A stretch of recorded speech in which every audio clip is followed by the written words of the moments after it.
Olha só, meus amores, nessa aulinha de hoje vamos trabalhar crônica no livro Apis da língua portuguesa, tá certo? Então, nessa página aí 42 tem a crônica Comunicação de Luiz Fernando Veríssimo. Vocês vão ler essa crônica, tá certo? E depois que vocês lerem, vocês vão para a página 44 para a gente responder, tá certo? Na página 44 tem uma biografia sobre o autor Luiz Fernando Veríssimo, tá? Lembrando, biografia quando a gente fala a vida de alguém, tá? E autobiografia quando a gente fala sobre a gente mesmo. Nesse caso aí é uma biografia, né? Uma pequena biografia, um resumo da vida do autor, né? Luiz Fernando Veríssimo, tá? Aí tá falando só a data de nascimento dele, quando ele nasceu. Tá falando sobre o trabalho dele, tá certo? E o que ele está fazendo atualmente. Aí temos a interpretação de texto, compreensão do texto, atividade oral e escrita. Primeiro quesito tem assim: você conseguiu adivinhar de que objeto o comprador estava falando antes de chegar ao final da história? Ficou difícil adivinhar antes de chegar ao final da história, né? A resposta é pessoal, tá? Mas eu, tia Fran, eu não consegui saber que objeto era aquele antes do final da história.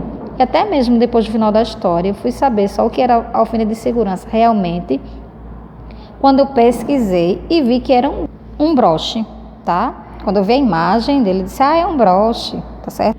No segundo quesito tem a crônica, a comunicação, tem o mesmo significado de crônica mencionada por você e os colegas na abertura desta unidade? Aí você vai ver se essa crônica de comunicação tem o mesmo significado que vocês discutiram em sala no início da abertura dessa unidade, tá? Essa é a resposta pessoal, porque existem vários tipos de crônica, né? Tem doença que ela é crônica também, tá certo? E também tem essa crônica que ela é humorística, tá? Terceiro quesito, a crônica comunicação é uma narrativa. Quais são os personagens dessa história? Aí no terceiro quesito, né, esse é uma narrativa porque ele está contando uma história, está narrando uma história, e os personagens são um comprador e um vendedor, tá? No quarto quesito temos, qual é o assunto dessa história? O assunto principal dessa história é o comprador, que além de se esquecer do nome do produto, ele não consegue explicar ao vendedor o que ele quer comprar, tá? Esqueceu o nome do produto e não consegue explicar o que quer comprar. Esse é o assunto da história, tá bom?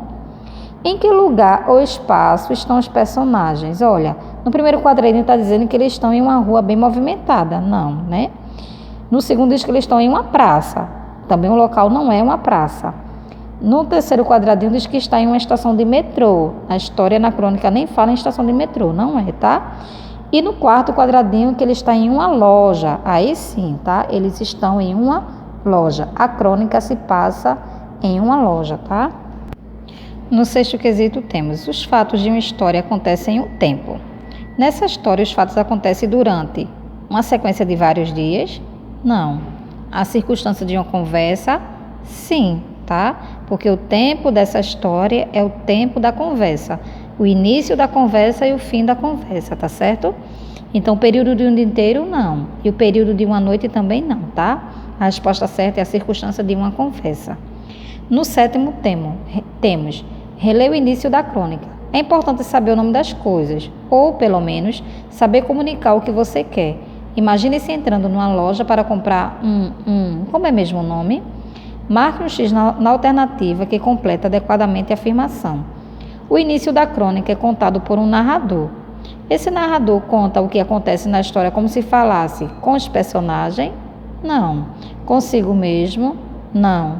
Com o leitor da crônica? Sim, tá?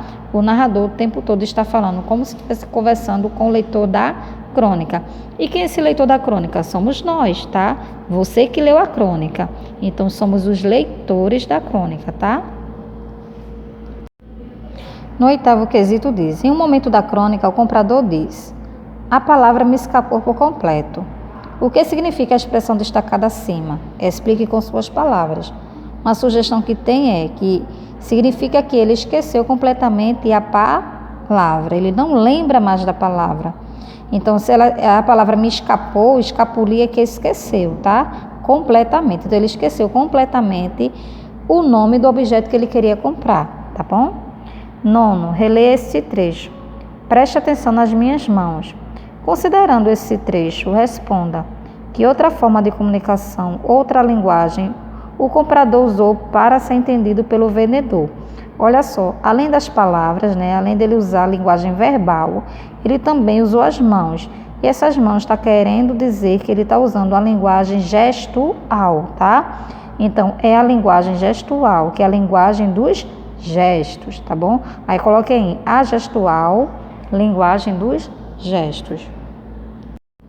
No 10º quesito temos: ao perceber que o comprador não consegue descrever o que deseja, o vendedor pede a ele que desista?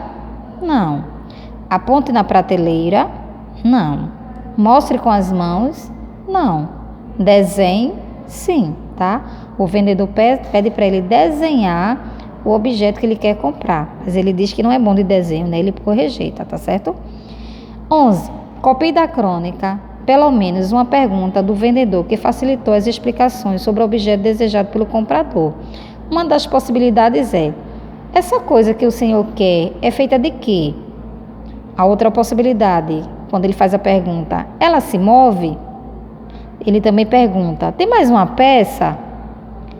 Já vem montado? Para que serve? Tá? Então, essas perguntas que o vendedor fez facilitou a chegar no final da compreensão do objeto que o comprador queria, tá bom? Então, coloque uma dessas respostas. No 12 tem: em sua opinião, o vendedor foi paciente com o comprador? Converse sobre isso com os colegas. Olha só, ele foi paciente sim, não é? Até porque quando o comprador sugeriu chamar o gerente, ele fez: não precisa não, vamos resolver.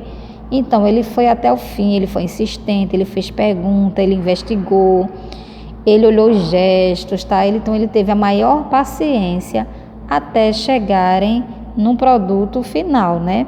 Que foi descobrir qual era o objeto que o comprador queria comprar. Então, o vendedor, na minha opinião, aqui a resposta é pessoal, mas na opinião de tia Fran, ele foi muito mais do que paciente, tá? Ele foi muito paciente mesmo.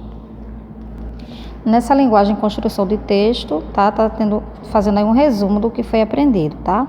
Ao responder as questões da seção compreensão de texto, você viu que há vários elementos na crônica. Vamos lembrar. Crônica é uma narrativa, quem participa são os personagens, o que acontece é a ação e enredo, onde acontece é o espaço, quem conta é o narrador e quando a ação acontece é o tempo. A crônica conta com uma história sobre fatos que se aproximam daqueles que acontecem com as pessoas no dia a dia. Como toda narrativa, a crônica também apresenta partes.